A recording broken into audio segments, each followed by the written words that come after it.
à la place d'armes de la caserne de la gendarmerie d'Agban. Une unité opérationnelle se prépare pour une mission d'envergure.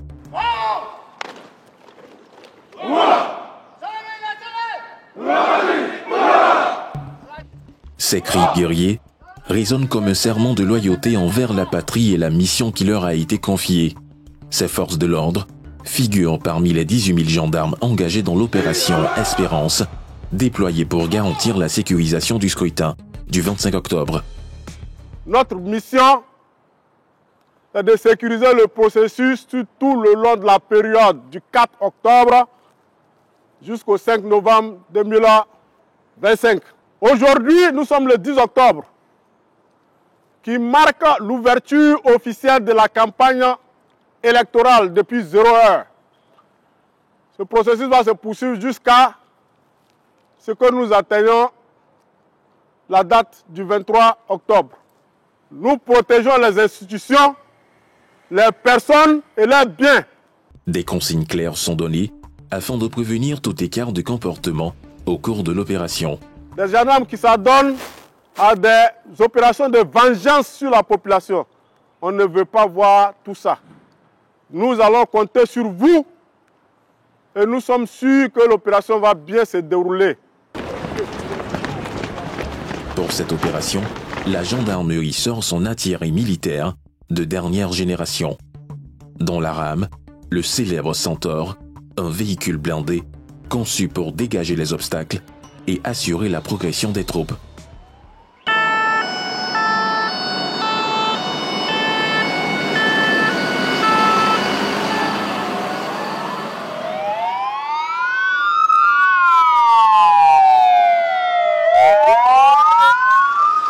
Au total, 44 000 forces de défense et de sécurité, comprenant des gendarmes, des policiers et de militaires, sont mobilisés pour l'opération.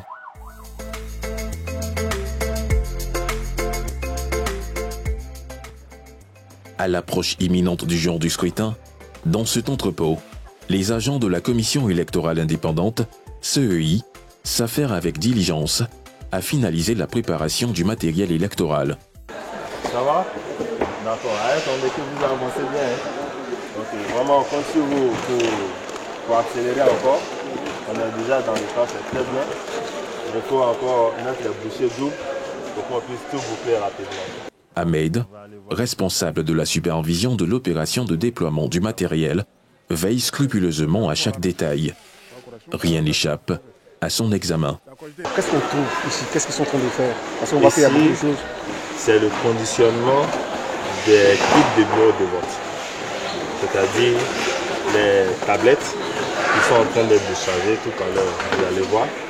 On a les bulletins de vote, les listes d'émargement et le petit matériel, un stylo, encre indélébile, un tampon à voter. Et voilà.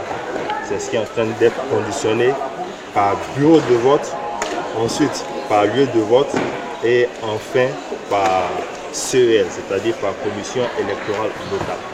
Parmi les lots de matériel figurent les tablettes, un outil indispensable pour le vote. Au total, 25 678 tablettes pour l'équipement des bureaux de vote. Les tablettes, on a un site central où les tablettes sont configurées. Voilà. En Côte d'Ivoire ici? En Côte d'Ivoire ici. Donc c'est de là-bas, quand la configuration est finie, là-bas il y a déjà un préconditionnement qui est fait par bureau de vote et par lieu de vote. Donc ce sont ces caissons-là qui sont conditionnés qu'on met par commission électorale locale. C'est ce qu'ils vont décharger ici. Vous voyez qu'il y a l'étiquetage qui est fait. Voilà, c'est des adressages. Par exemple ici, la région Poro, le département d'Ikodougou, voilà, le nombre de tablettes, tout ça, de chargeurs, tout ça c'est affiché. Ici, on a 3 caissons pour la commission. À quelques mètres de là, les forces de l'ordre chargées d'escorter le matériel électoral vers les différentes régions prennent position. Le commandant Sekongo, chef de service de sécurité de la CEI, donne les dernières instructions à ses hommes. Alors, on vous a convoqué pour vous mettre en mission relativement au déploiement du matériel sensible qui doit servir dans les bureaux de vote pour l'élection présidentielle de 2021. La situation est telle que vous savez qu'il y a des tours. C'est la raison pour laquelle vous avez été convoqués pour accomplir la mission.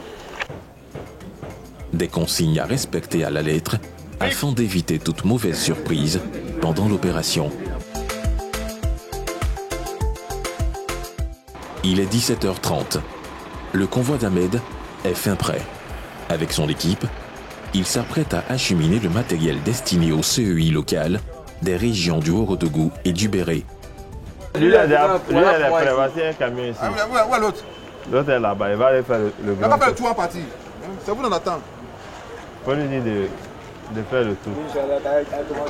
À bord des véhicules, 2 policiers et 2 gendarmes assurent l'escorte.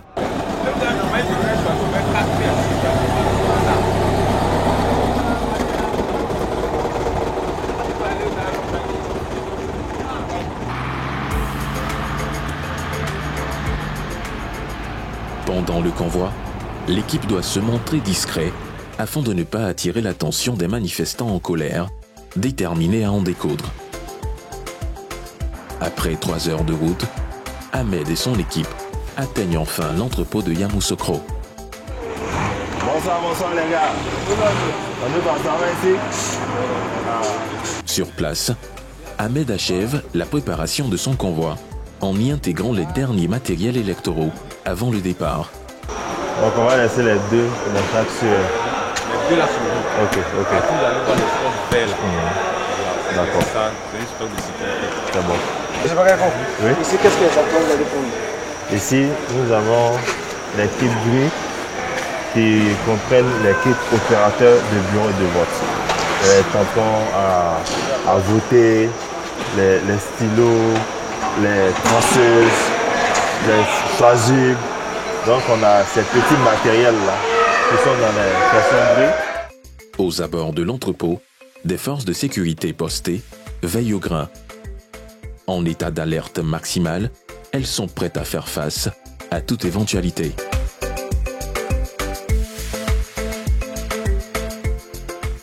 Après 1 heure passée sur place, le convoi reprend la route, cap sur Bondougou dans la région du Béret, située à 204 km de Yamoussoukro.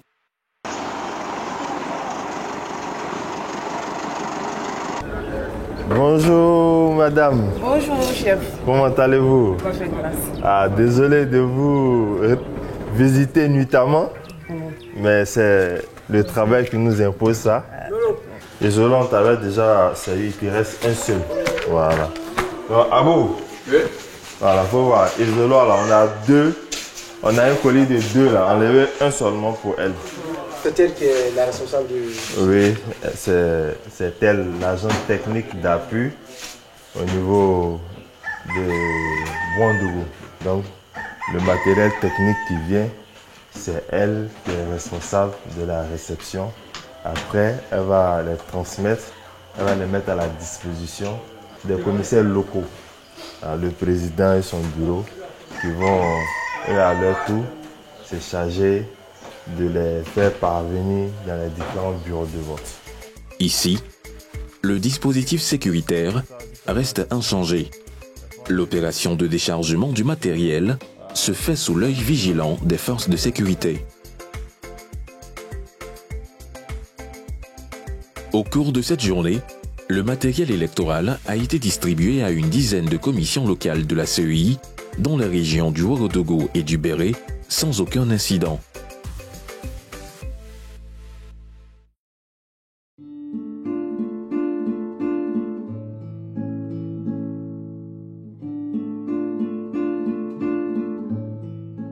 À Yamoussoukro, les choses semblent différentes. 2 jours seulement après notre passage, la ville a été ébranlée par des manifestants hostiles au 4e mandat du président Alassane Ouattara. Depuis, la présence des patrouilles de sécurité a été renforcée.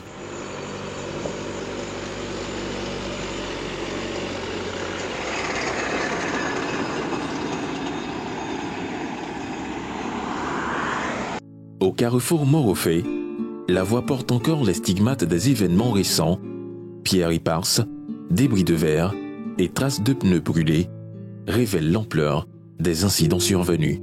Bon, comme ça ici a été vraiment une zone, une zone un peu chaude. Morofé, carrefour banni, ou même vous regardez les impacts. Vous pouvez aller là-bas. Vous regardez les impacts, les débris de verre, mais ils ont été dégagés. Il y a plusieurs zones comme ça. En plusieurs zones comme ça, surtout au quartier Morofé, 220, il y a plusieurs zones comme ça. Et ils ont interpellé ou on a fait beaucoup, quand même, beaucoup d'interpellations. Beaucoup d'interpellés qui ont été mis à la disposition du parquet de Pont-Oli. Après avoir été paralysée pendant 72 heures, la ville demeure sous haute surveillance. Notre objectif premier, c'était de protéger la A3, pour ne pas que cette voie-là soit obstruée. Donc cette mission a été remplie à 100%. On a tout fait pour que la A3 ne soit pas obstruée, pour que les gens circulent normalement. Ici, on est dans le quartier. Tant bien que mal, on a réussi à circonscrire cela, mais notre objectif était atteint. C'était vraiment de sécuriser la A3. Des rues pratiquement désertes, seuls quelques véhicules y circulent. À certains carrefours, des morceaux de briques ainsi que des troncs d'arbres joncent le sol. Donc, ces personnes-là, c'est la nuit, elles agissent. De nuit, elles ont barricadé tout ici par un mur de briques. Il faut être heureusement, ce mur de briques a été démantelé. Et ça, c'est quoi? C'est pendant la nuit que vous êtes intervenu? Dans la journée, ils érigent ça la nuit, très tard dans la nuit. Et quand la population se réveille, les briques sont sur la route. Les murs de briques qui font pour empêcher la circulation. Alors que la patrouille est en cours, le chef de patrouille est alerté en urgence. Le carrefour Morofé, que nous avons quitté à peine, est de nouveau pris d'assaut par les manifestants. Et tu vois le message que Miko a envoyé là, que le carrefour Morofé est bloqué là. Voilà. En urgence, 2 cargos de forces de sécurité sont lancés vers la zone, en renfort, pour tenter de disperser les manifestants.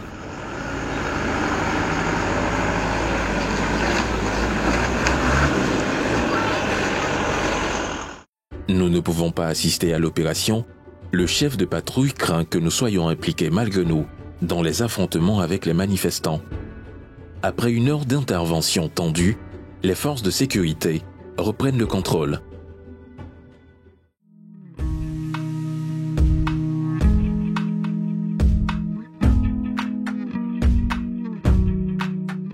Le lendemain matin, au PCS, poste de commandement secondaire, les officiers font le point de la situation sécuritaire des personnes interpellées la nuit.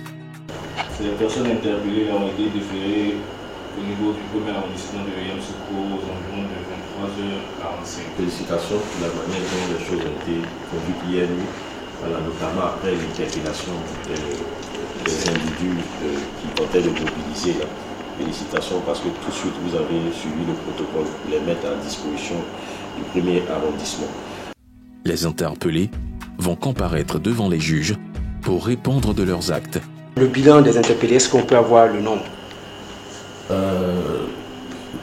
Je souhaite ne pas d'abord communiquer sur ce bilan-là parce qu'il y a un travail qui doit se faire en amont. Donc je pense que plus tard, si nous les avons après ce travail-là, nous pourrons les mettre à disposition. Le calme semble revenu, mais les rumeurs de vandalisme persistent. En veille permanente, les officiers du PCS restent sur le qui-vive. Nous sommes toujours dans le même moment des rumeurs, manifestations et actes de vandalisme contre les sites de la CEI. Le dispositif en place se joue relativement aux rumeurs manifestations qui pourraient débuter à Tumoti et Tébissou.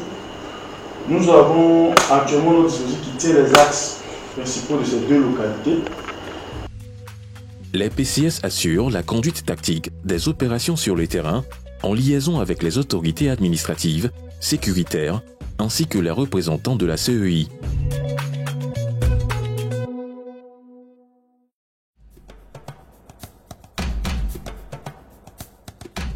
Dans la continuité de cette opération, nous nous sommes rendus à Korogo, la cité du Poro.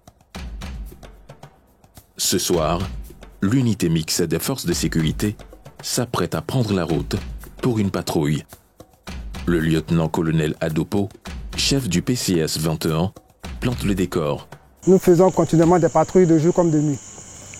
Et nous n'allons pas déroger à cette règle. Ce soir encore, il y aura une patrouille de nuit. Demain, il y aura une patrouille de jour. Et au fur et à mesure que nous avançons vers le temps 2, qui a quelques jours de nous, c'est le samedi 25, qui est le jour J du scrutin, nous allons renforcer notre posture de dissuasion. Pour cette opération, 30 agents sont mobilisés. La mission de ce soir, sécuriser 2 zones de rassemblement de campagne d'un candidat à la présidentielle. Le lieutenant-colonel Traoré conduit son équipe sur le lieu de rassemblement. Mais lui et ses hommes restent en retrait une fois sur place. Ils n'interviennent qu'en cas d'urgence. Oui, malheureusement, oui, malheureusement.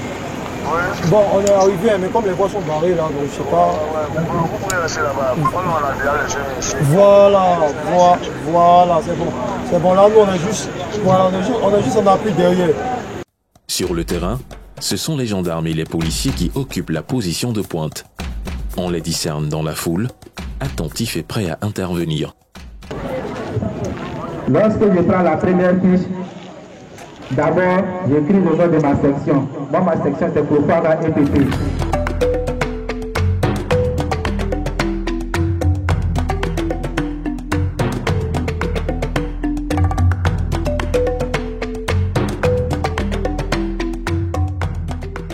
Ces hommes armés patrouillent sans relâche jusqu'à l'aube.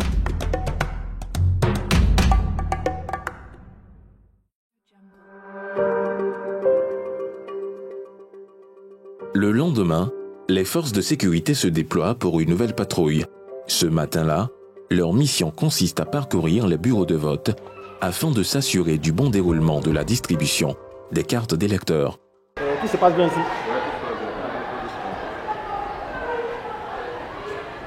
Lors de leur passage dans les bureaux de vote, les forces de sécurité apportent leur soutien au personnel de la CEI, renforçant ainsi la sécurité et la confiance. Et le déroulement, ça se passe bien. Il n'y a pas de soucis, rien. D'accord. Ce jour-là, une dizaine de bureaux de vote a été inspecté par les forces de l'ordre. Au PCS, poste de commandement secondaire à la 4e région militaire, le lieutenant-colonel Adopo, chef du PCS 21, fait le point des opérations en présence du général de brigade Zoumana Ouattara, commandant de la zone opérationnelle Nord. En général, toujours dans le cadre de l'opération Espérance relative à la sécurisation des élections présidentielles de 2025. En général, nous sommes toujours dans le premier temps de notre mission et nous avançons allègrement vers le deuxième temps de la manœuvre. Nous avons évalué et identifié 12 localités à risque, dont 3 localités sont vraiment à surveiller de plus près, à savoir Karafiguier, qui est à 4 km de Koné, et Komborokuru et Niofon. Ces 3 localités citées ont des antécédents électoraux selon le chef du PCS 21. Une disposition particulière sera mise en place pour surveiller la zone. Comme recommandation, dans le temps 2, nous comptons intensifier. Nous comptons mettre en place un dispositif plus robuste afin de parer à toute éventualité.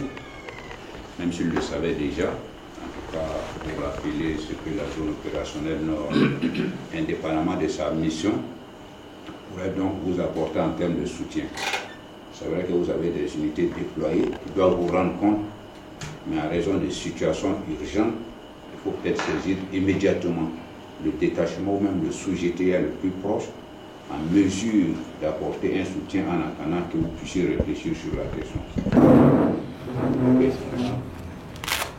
Malgré l'ampleur de ce dispositif, la mission demeure délicate pour ces forces chargées de maintenir l'ordre dans un contexte marqué par les tensions.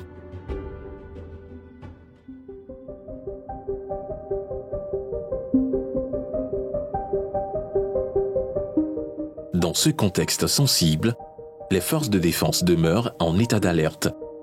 Les patrouilles s'intensifient, même à la frontière. Il est 22h à Tingrela, ville située à 7 km de la frontière malienne. Une unité prend service.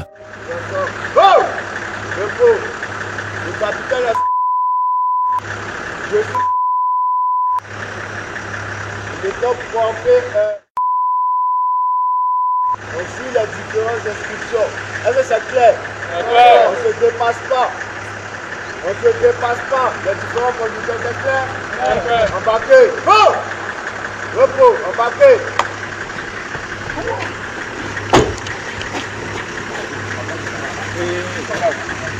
La patrouille se dirige vers le village de Zanasso, situé à 2 km de la frontière.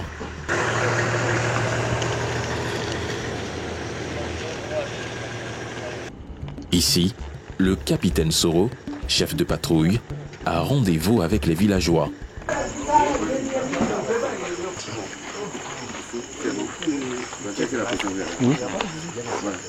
Une visite pour s'imprégner des réalités des populations, mais surtout s'assurer qu'il n'y a pas de personnes suspectes dans le village dans cette période sensible. Voilà, on n'a pas l'habitude de s'arrêter et de rencontrer les chefs coutumiers de la localité. Voilà, en même temps, ils sont imprégnés de leur réalité de vie. Voilà. Ces villageois travaillent en étroite collaboration avec les forces de défense et de sécurité dans le cadre de la lutte contre le terrorisme. Donc vraiment, quand vous êtes là, vous êtes rassurés à chaque fois que les... Vraiment, quand ils sont parmi nous, nous sommes rassurés. Nous entendons ce qui est de l'autre côté, mais ça nous rassure quand ils sont auprès de nous. Et de temps en temps, vous avez peur que ce qui arrive aux autres vous arrive? Nous avons très peur de cela. Nous avons très peur de cela, mais quand on les voit, et leur présence parmi nous nous rassure. Nous disons que vraiment, nos autorités sont vraiment armées pour pouvoir nous sécuriser. Aucune alerte signalée, le capitaine Soro quitte les lieux en compagnie de ses hommes. Mais la mission n'est pas terminée. Une nouvelle patrouille dans cette zone est programmée le lendemain matin.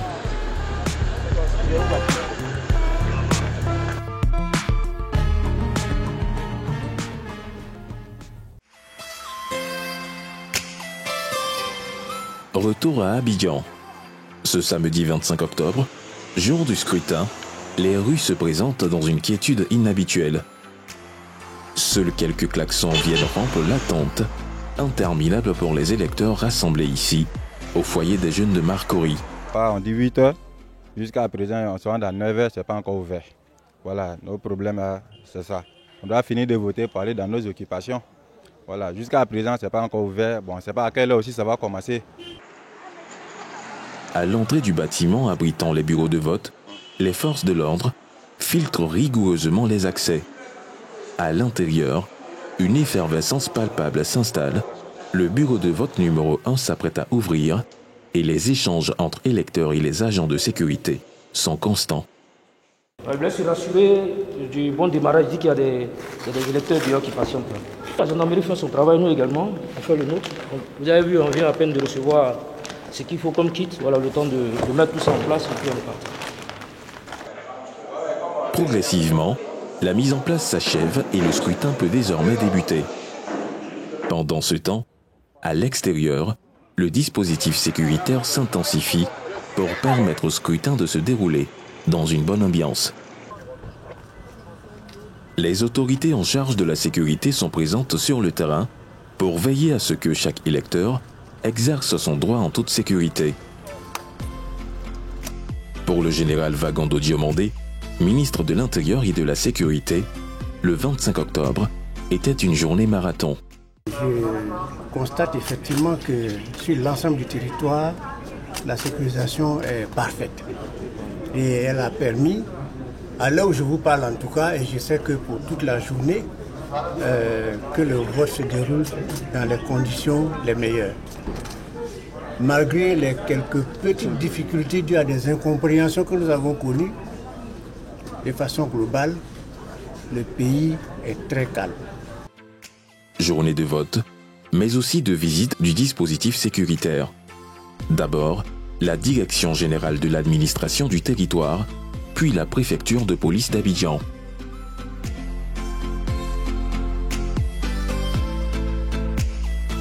Alors que l'aube se lève sur la journée électorale, les forces mobilisées remplissent leurs dispositifs et font porter leurs salutations silencieuses à une nation en éveil.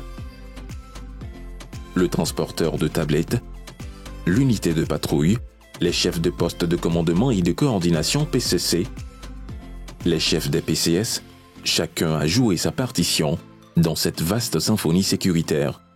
Le calme revenu, peut-être fragile, mais bien réel, impose vigilance et discrétion.